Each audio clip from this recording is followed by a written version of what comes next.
22장 1절부터 14절까지 말씀을 합독으로 봉독하겠습니다.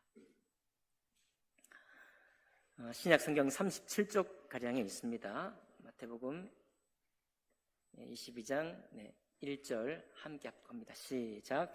예수께서 다시 비유로 대답하여 이르시되 천국은 마치 자기 아들을 위하여 혼인잔치를 베푼 어떤 임금과 같으니 그 종들을 보내어 그 청한 사람들을 혼인잔치에 오라 하였더니 오기를 싫어하거늘 다시 다른 종들을 보내며 이르되 청한 사람들에게 이르기를 내가 오찬을 준비하되 나의 소와 살진 짐승을 잡고 모든 것을 갖추었으니 혼인잔치에 오소서 하라 하였더니 그들이 돌아보지도 않고 한 사람은 자기 밭으로 한 사람은 자기 사업하러 가고 그 남은 자들은 종들을 잡아 모욕하고 죽이니 임금이 노하여 군대를 보내어 그 살인한 자들을 진멸하고 그 동네를 불사르고 이에 종들에게 이르되 혼인잔치는 준비되었으나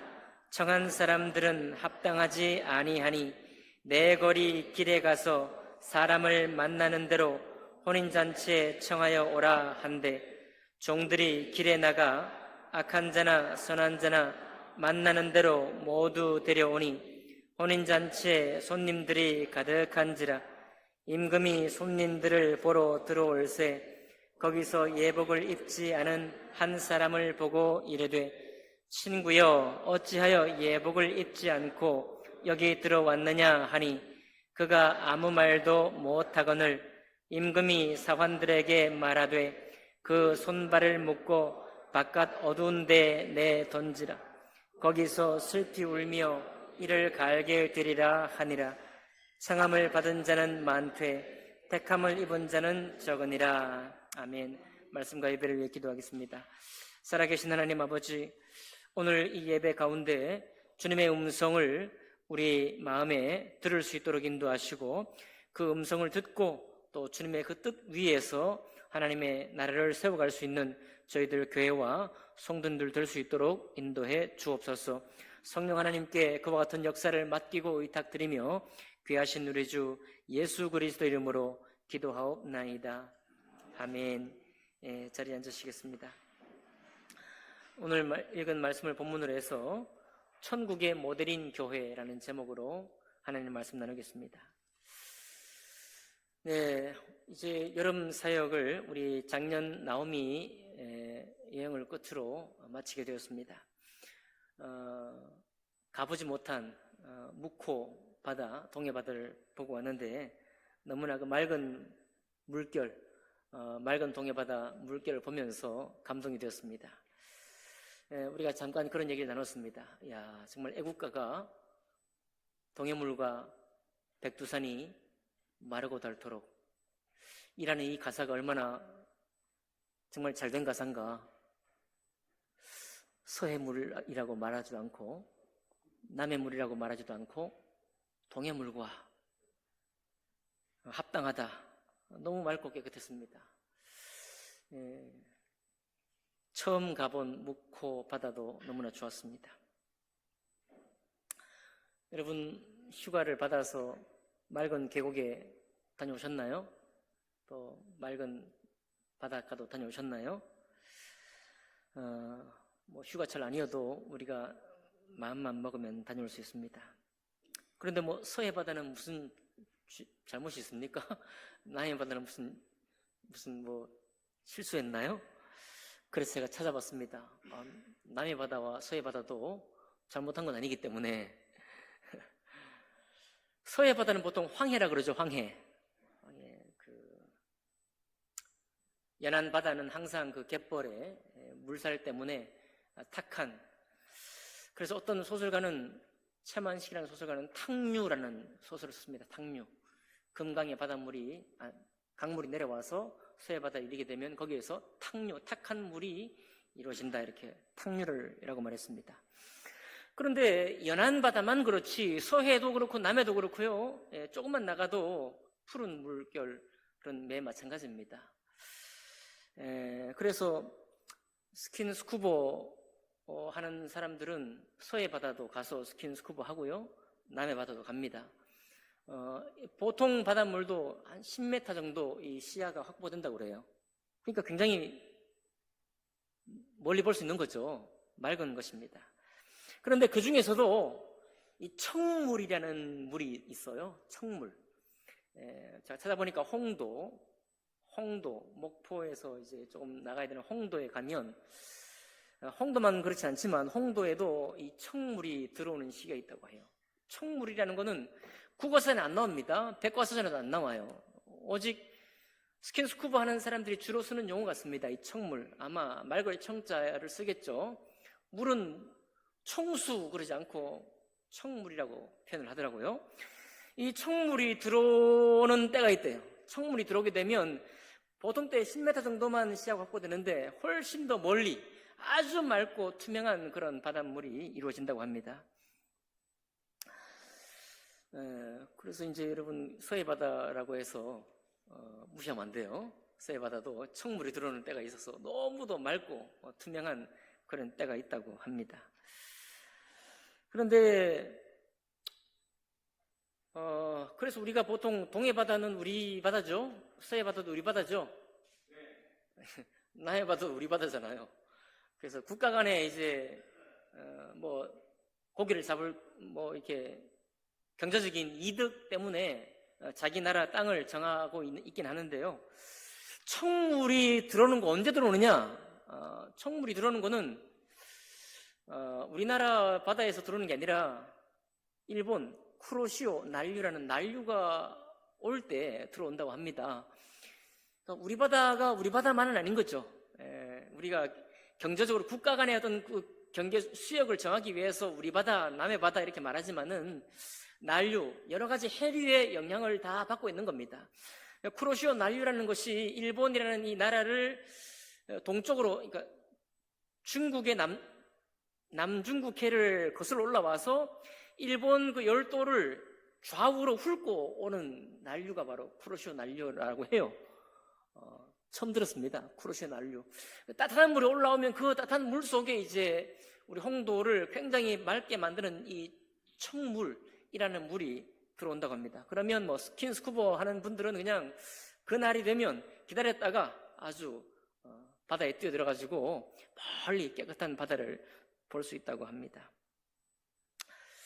여러분, 이게 서해도 그렇고 남해도 그렇고 쿠로시오 난류가 올라와가지고 이 해류의 영향을 받아서 그렇게 청물이라고 이름진 어떤 사람은 기다리는 그런 물들이 들어온다고 해요. 그러니까 참 우리가 어떤 바다는 뭐 탁하고 어떤 바다는 깨끗하다라고 정해져 있다기보다는 뭐 상식적으로는 정해져 있지만 해류와 조류의 영향을 받게 되면 탁한 바다도 굉장히 깨끗해지는 그런 때가 있으니까 참 좋겠죠.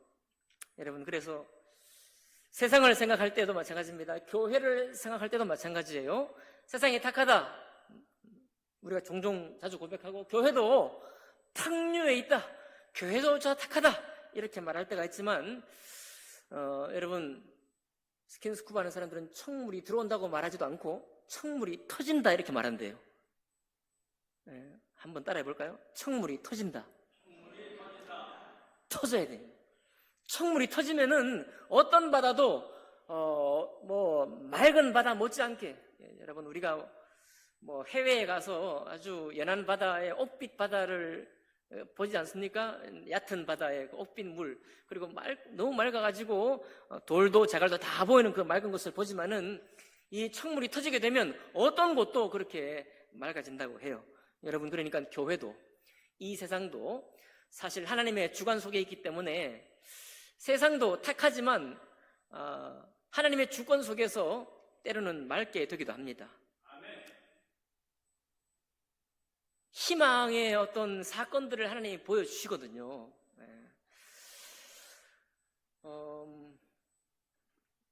세상이 보통 자기 이해를 자랑하기 때문에 그렇습니다. 좀 잘나고 잘된 사람을 높이고 좀 못되고 못난 사람들을 이렇게 평가하지 않죠. 귀하게 보지 않습니다. 귀하게만 안 보는 것이 아니라 짓밟기도 하죠. 왕따라든지 이런 게 합니다. 그런데 하나님의 특별한 주권 속에서는 어떤 사람을 그와 같은 어려운 시절 속에 살아고 있었어도 하나님이 높일 때가 있어요. 그 사람을 우리가 볼 때 안중이 없었어요. 우리가 볼 때 귀하다고 여길 만한 어떤 것이 없습니다. 그럼에도 불구하고 주님이 주권적으로 그 사람이 크리스찬이 아니에요. 크리스찬이기 때문에가 아니라 하나님을 더 알지 못하는 존재이지만은 그 사람을 특별히 높여가지고 세상에 자랑스럽게 사는 사람들, 세상에 우리가 최고다고 하는 사람들을 낮춰버리는 거죠. 너희들만 최고가 아니야. 너희들만 잘 나가는 게 아니야. 너희들을 그렇게 안중에 없이 보고 멸시했던 사람들도 하나님의 때를 만나서 그 하나님이 높이시면 너희들보다 훨씬 더 유명한 사람이 될 수 있어. 이런 사건들을 우리 중에 종종 일으키셔요, 하나님이. 여러분 그런 거 보십니까? 인생 살다 보면 그런 일 종종 있어요. 그래서 우리가 하나님을 알지 못하는 어떤 모든 수많은 군중이 있다고 해도 그들도 교만되게만 살지 못합니다. 겸손된 자리로 갈 수밖에 없는 때가 오거든요. 그래서 이걸 보고 하나님이 모든 사람을 역사하시고 하나님이 모든 사람 위에 하나님으로 계신다는 것을 우리가 알 수 있게 됩니다. 교회도 마찬가지입니다. 그래서 속담에 이런 말이 있죠. 군뱅이도 구르는 재주가 있다라고 해요. 군뱅이는 어떤 사람을 이 사람에 비유하자면 어떤 사람이냐면 행동이 굼뜬 사람이에요. 행동이 굼뜬 사람. 행동이 굼떠서 재치가 있고 아주 명민하지 못해도 구르는 재주가 있어서 바로 그 하나님이 그에게 주신 천부적인 재능, 그러나 사람이 발견하지 못한 사람들에게 미처 발견되지 못해서 멸시받았다고 할지라도 그 사람도 구르는 재주를 통해서 하나님이 살게 하시는 은혜를 주신다는 겁니다. 그러니까 여러분 오늘날 우리가 잘된 사람도 너무 잘된 것 때문에 너무 이렇게 자랑하지 않고 오히려 잘되게 하신 주님의 은혜를 감사할 수 있기를 바라고요. 지금 내가 무명해요. 아직 유명하지 못하고 여전히 오랫동안 내가 무명한 세월을 살고 있습니다. 그래도 너무 슬퍼할 필요가 없습니다. 하나님이 우리를 사용하실 때 그 때를 따라 우리를 높여주실 테니까요. 교회도 그렇습니다. 오늘 말씀의 제목이 천국의 모델인 교회라는 제목인데 이런 제목이 요즘 통할지 모르겠어요. 교회가 천국의 모델 맞습니까? 천국은 이 땅의 교회로서는 비교할 수 없는 그런 정말 맑고 온전하고 주님의 완전한 다스림이 있는 곳이 천국이잖아요. 그런데 교회, 이 말만 곧할 만한 교회가 천국의 모델일 수 있나요? 제가 주장하는 것이 아니고 하나님이 그렇게 말씀하고 있는 거예요.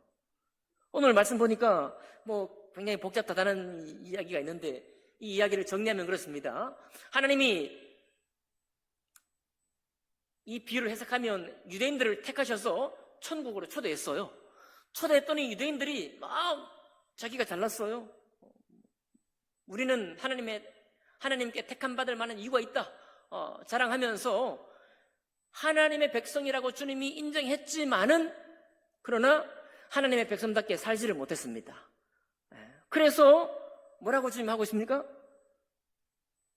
하나님이 지금 자기 아들들을 위해서 혼인잔치를 베풀었는데 그래서 청한 사람들을 혼인잔치에 오라 했더니 오기를 싫어하는 거예요.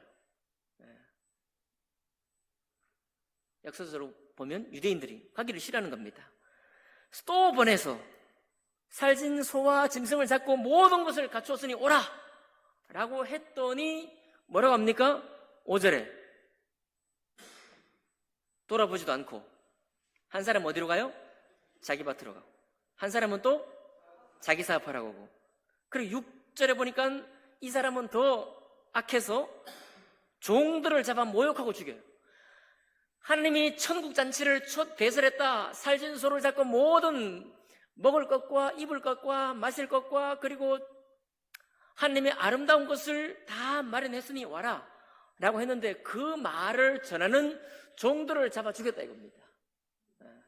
하나님의 선지자들을 전부 다 모욕하고 죽였다 이 말이에요. 자, 그랬더니 하나님이 화가 나셨어요. 하나님이 누워있어 화가 나서 뭐라고 했느냐? 청한 사람들은 합당하지 않다. 야, 지금 내가 유대인들을 오래전부터 택해서 청했는데 이 사람들이 하나님의 혼인잔치에 합당하지 않아. 그러니 너희들 나가서 어떻게 해요?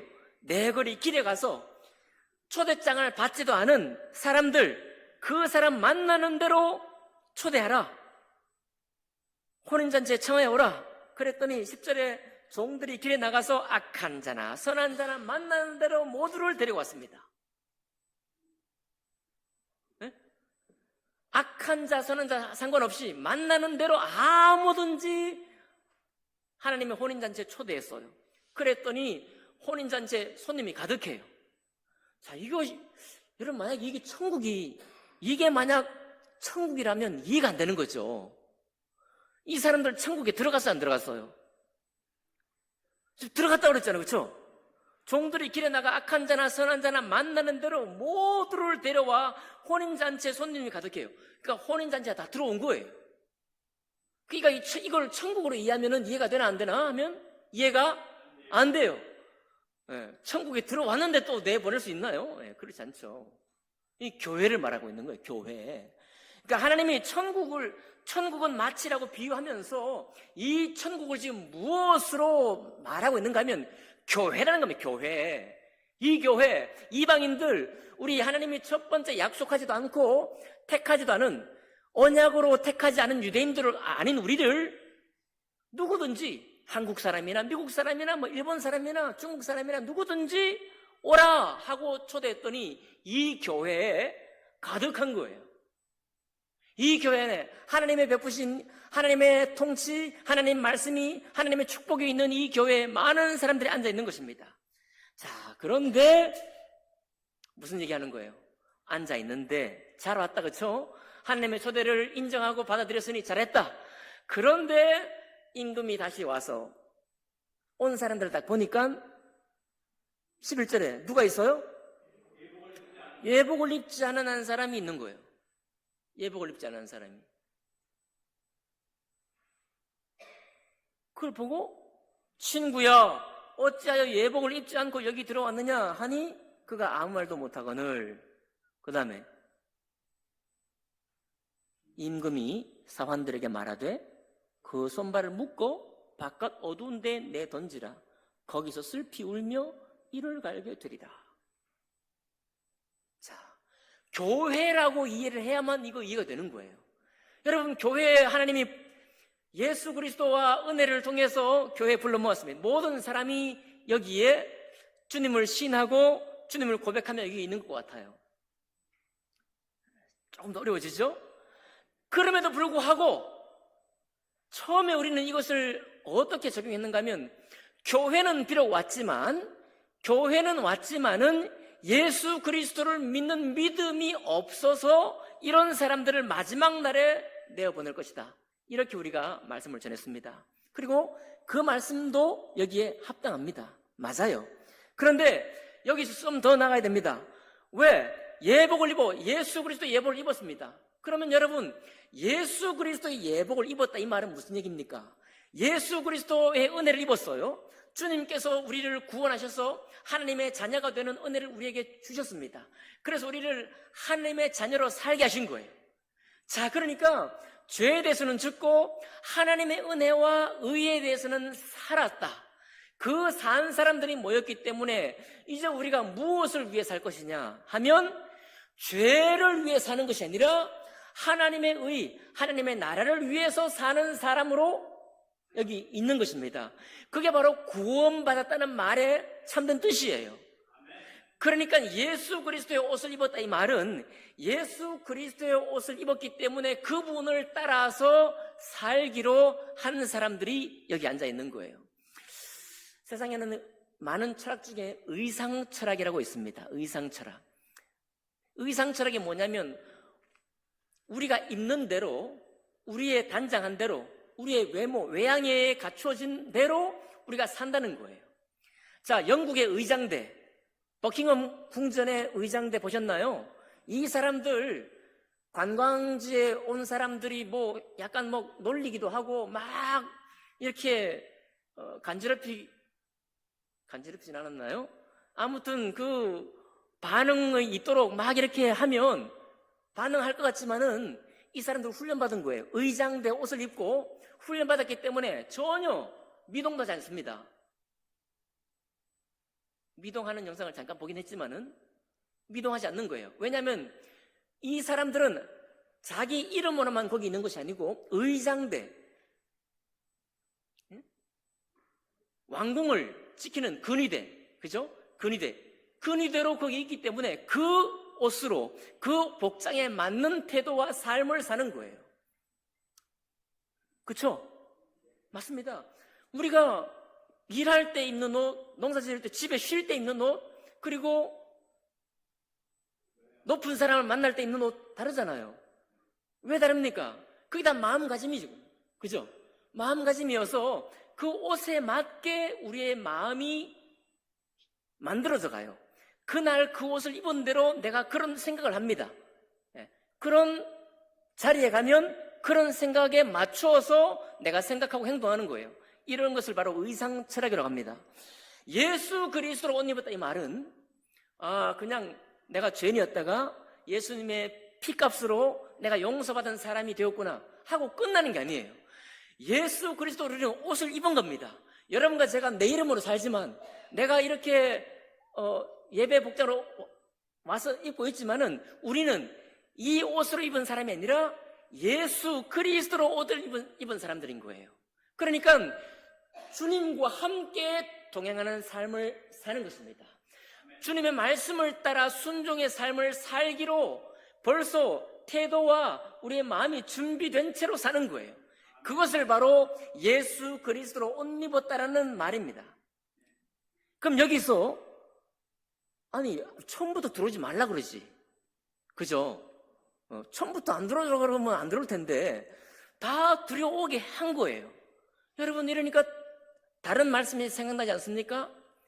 하나님께서 뽑으라, 가라지와 곡식을 뽑으라 할 때 주님께서 뽑으라 그랬어요? 뽑지 말라 그랬어요? 뽑지 말라 그랬습니다. 이유가 뭐죠? 가라지 뽑다가 곡식도 같이 여기 논농사 지어본 분은 알죠? 그 독한 풀이죠. 피는 벼 사이도 있지만 벼 가운데도 피가 생기잖아요. 그거 뽑다가 벼도 같이 뽑히기도 합니다. 그렇죠? 그 주님께서 말씀하신 거예요. 가라지를 뽑다가 곡식도 같이 뽑힐까 하니 마지막 때까지 남겨두라고 그랬습니다. 마지막 때까지. 자, 이거 하나님께서 우리를 겁주려고 하는 얘기는 절대 아니에요. 우리는 은혜 받은 사람이죠. 은혜 받은 사람, 예수 그리스도의 은혜를 입은 사람이기 때문에 그 은혜 입은 사람으로서 하나님의 말씀과 하나님 나라를 위해서 신실하게 사는 것은 합당하고 당연하다. 그 당연한 삶을 사는 사람들은 당연히 교회에 들어왔을 뿐만 아니라 이 교회 안에서도 천국잔치를 누리는 거예요.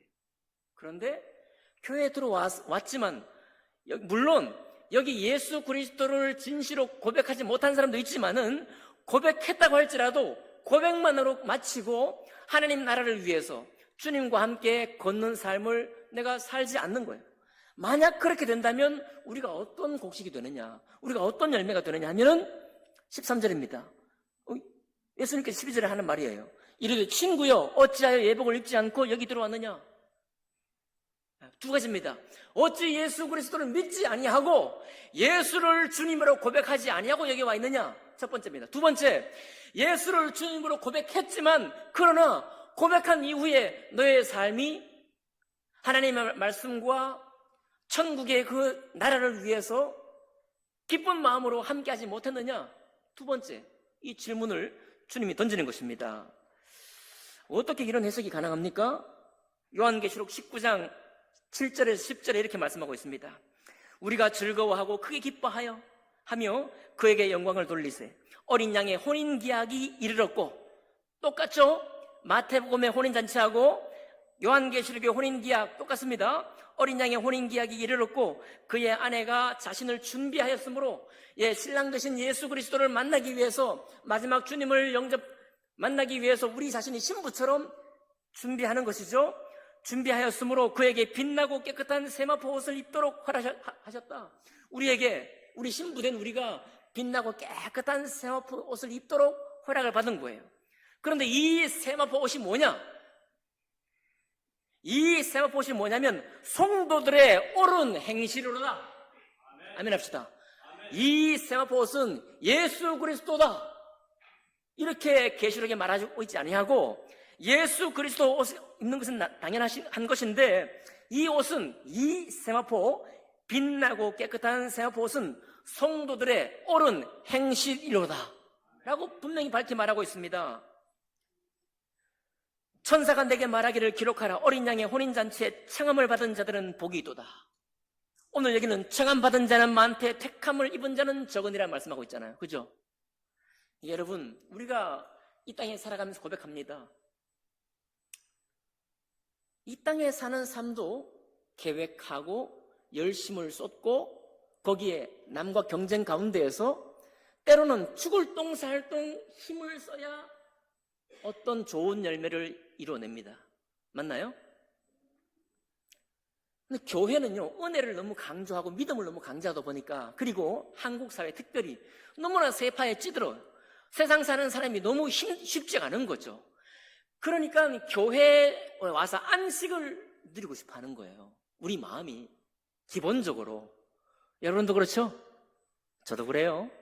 그러면 안식을 누리고 싶어 합니다. 좀 시키는 거 없고, 좀 괜히 우리를 거칠게 하는 말이 없이 조금 될 수 있는 대로 여기서 좀 회복을 해서 일주일 동안 세상에 나가서 힘있게 살아낼 수 있도록 여기서는 뭔가 하나님의 대단한 은혜 가운데 자유와 쉼과 안식이 있기를 원하는 거예요.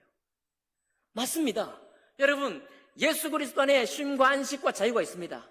그런데 그 자유의 권능과 안식을 누린 그 힘으로 우리가 무엇을 할 것인가 하면 일주일 동안 하나님 나라를 위해 사는 거예요.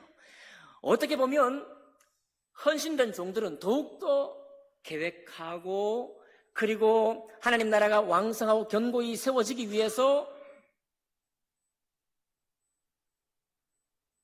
말씀을 양육하고 도전하고 하나님의 신실한 종으로 세워지기 위해서 애를 써야 합니다. 여러분도 마찬가지인 거죠. 우리 모두가 마찬가지인 거예요. 우리가 하나님의 교회가 든든히 서가고, 아멘이죠? 하나님의 교회가 더 왕성하게 되기를 힘쓰는 곳, 그게 바로 교회인 거예요. 그러니까 여러분, 우리가 너무, 저도 이해를 해요. 우리가 너무 이 경쟁 속에서 쉼 없이 일주일에 7일, 8일 혹은 야근하면서 충분히 젊을 때 벌어가지고 노후에 조금 더 편한 삶을 살기 위해서 어마어마하게 힘을 쏟아붓잖아요. 그러다 보니까 교회에 대한 이미지가 너무 느슨해졌어요. 교회는 쉬는 곳, 교회는 안식하는 곳, 교회는 이제 이완되는 곳, 이 이미지만 너무 강해요. 한번 사진 한번 보여주시겠어요? 사진 좀 보여주세요. 교회는요, 제가 좀 세상에 사는 것도 교회 생활하는 것도 정말 시지프처럼 그 무겁고 힘겨운 돌을 산 위로 계속 올리고 또 올리고 올려놓으면 신들이 또 내동댕이 쳐버리고 또 다시 처음부터 다시 시작하는 시지프처럼 이와 같은 삶이 아니라, 이게 뭐냐면 스키점프대입니다. 스키점프대 보이시나요? 일러스트인데 저 가운데 엘리베이터 타고 올라가겠죠? 쭉 올라가가지고 첫 번째 도약대 아주 수직으로 깎아지른 듯이 내려옵니다. 거기서 내려와서 두 번째 도약에 날아올라요. 날아올라가지고 얼마나 아름답고 우아하고 멀리 뜨는가에 따라서 점수가 주어지는 거예요. 그 다음 사진 보여주세요. 예, 저렇게 돼 있어요. 수직으로 되게 가팔라 보이죠? 저게 출발됩니다. 저 위에서 그냥 내려오는 거예요. 내려오기까지가 속도를 붙여서 두 번째 완만한 저기에서 날아오릅니다. 여러분, 우리가 예수 그리스도를 믿었다, 예수 그리스도의 은혜로 우리가 죄 사함 받았다, 그 말은 마치 시지프처럼 땅에서 굴려 올리는 것이 아니라 엘리베이터를 타고 저 꼭대기에 올려놓은 것 같아요. 우리를 은혜 위에, 하나님의 은혜와 비교할 수 없는 사랑 위에 올려놓은 것 같습니다. 저기서부터 은혜를 받고 쉼을 얻고 안식을 누려서 탄력을 받는 것이죠. 힘있게 내려옵니다. 내려와서 두 번째 슬로프, 두 번째 곡선에서 점프하는 거예요. 날아오릅니다. 날아오르는 거예요. 물론 저것도 점수가 계산되겠죠. 날아오를 때 어떻게 날아오르고 어떤 자세로 어떤 각도로 어느 만큼 날아오르는가에 따라서 점수는 달라집니다. 굳이 우리가 믿음의 삶을 비유해보자면 땅에서 산으로 끌어올리는 이 반복적인 삶이 고달프다 이런 것이 아니라 주님의 은혜를 입고 이미 산정에 올라가서 거기서 은혜를 입고 내려오는 겁니다. 은혜를 받고 내려오는 거예요. 내려와서 우리가 펼칠 하나님의 말씀, 내가 이 땅에 살면서 내 세상 삶 속에서, 직장 속에서, 나의 학업 속에서 하나님의 은혜를 입고 나의 수고를 하는 거예요. 탕류 같은 세상 속에서 앞이 보이지 않는 우리 앞날을 향해서 살아가되 오늘도 이 주일 와가지고 저 은혜로 다시 올라가는 겁니다. 다시 은혜를 입고 다시 시작하는 거예요. 그런 은혜의 역사를 통해서 하나님 나라를 위해 수고하고 섬기는 것이 바로 신앙의 삶인 것입니다. 주님께서 너무 사실 예수 그리스도는 은혜와 사랑 아닙니까? 그런데 그리스도 은혜와 사랑인 예수님이 들어온 사람을 내어 쫓는 것은 굉장히 낯선 거예요. 그렇죠, 여러분? 이게 사랑 맞습니까? 들어온 사람을 내쫓아. 예수님에게는 이런 긴장이 있어요. 여러분, 우리 신앙에 이런 긴장과 이완이 늘 있어야 하는 것입니다. 은혜가 우리를 강건하게 해주는 은혜가 있고 그 은혜를 통해서 어떻게 하면 하나님의 나라를, 어떻게 하면 내 안에 예수 그리스도로 옷 입은 이 삶을 이루어갈까 고민하고 생각하며 믿음으로 도전하는 것이 필요한 것입니다. 바로 그것을 놓고 주님께서 이 세마포 옷은 빛나고 깨끗한 옷인데 이것이 무엇이냐? 성도들의 옳은 행실이로다 라고 말씀하고 있는 것입니다. 그러니까 여러분, 우리는 그러니까 끊임없이 격려해야 되는 것입니다. 더 옳은 행실을 위해서 우리가 더 나은 사람이 될 수 있도록 더 사도들의 행실을 본받아서 우리 믿음의 선배들을 본받아가지고 어떻게 하는 것이 믿음으로 사는 삶인지를 우리가 서로 격려하고 세워가야 하는 것입니다. 그럴 때 이 교회가 든든히 세워져 가는 것입니다. 여러분, 우리는 운행으로도 섬기고 일정을 계획하고 말이죠. 합니다. 우리가 또 주일학교도 섬기고 학생들도 섬기고 청년들이 서로 말씀을 나눕니다. 장년들이 되어도 교회를 어떻게 섬길까? 혹시 빈자리가 있으면 내가 그것을 메꿔야지 하는 마음으로 우리가 섬기고 있습니다. 우리 지금 분위기가 너무 좋아요. 여러분, 잘하고 있습니다. 잘하고 있는데 우리의 신앙의 분명한 방향은 제대로 짚어놓고 가자 이런 말씀이죠. 교회는 천국의 모델입니다. 천국의 모델이기 때문에 그냥 손 놓고 있을 수가 없는 거예요. 야, 세상이 지금 교회를 걱정하는 시대에 지금 무슨 얘기냐? 무슨 얘기라니요?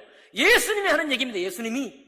예수님께서 우리 교회를 천국의 모델이라고 말씀하는 거예요. 이 천국의 이 자리에 와서 주님의 은혜를 받고 그 은혜를 통해 살아가는 삶이야말로 가장 귀한 삶이다. 그리고 거기에는 더욱더 하나님 말씀에 반드시 서고자 하는 우리의 수고와 노력이 필요하다. 그렇게 말씀하는 거예요. 여러분, 예수님도 어떻게 섬기셨습니까? 영혼의 수고를 다 하여서 우리의 구원을 위해 섬기셨습니다. 맞죠? 그분이 영혼의 수고를 하신 거예요. 아들이어서 쉽게 섬긴 것이 아니라 영혼의 수고, 고통을 다 감내하시면서 당신께서 섬기셨습니다. 우리도 어떻게 해야 됩니까? 우리도 수고하는 거예요. 때로 허물어지고 다시 수고하고 허물어지고 수고하기를 반복하지만은 이런 우리의 삶 속에 분명히 누군가는 청물을 터뜨립니다. 우리 믿음의 비전이 희미해질 때, 연약해질 때 어떤 사람의 섬김이 우리에게 그 탁한 서해 바닷물을 깨끗하게 만드는 것처럼 청물을 터뜨리는 거예요.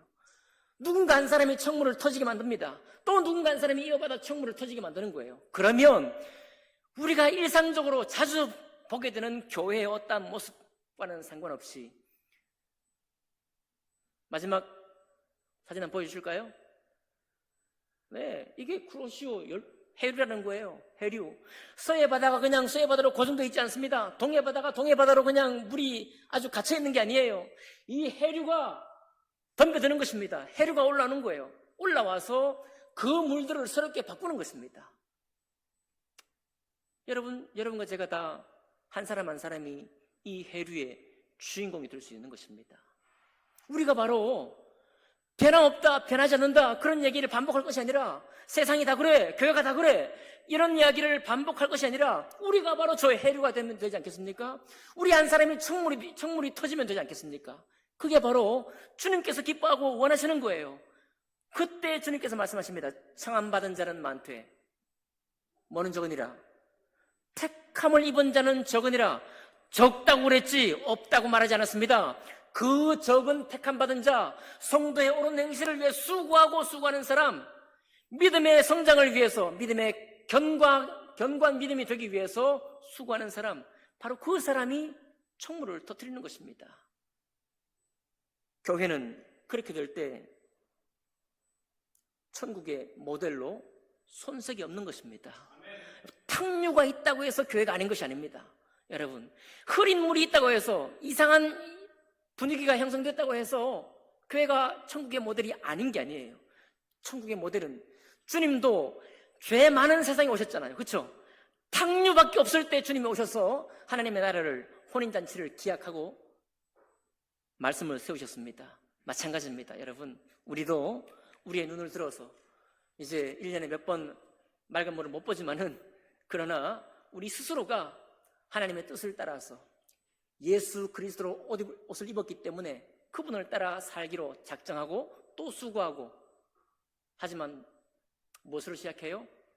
은혜로 시작하고, 또 은혜로 시작할 때 이 교회는 천국의 모델인 것입니다. 그런 교회를 세워가시기를 주님 이름으로 축복합니다. 기도하겠습니다.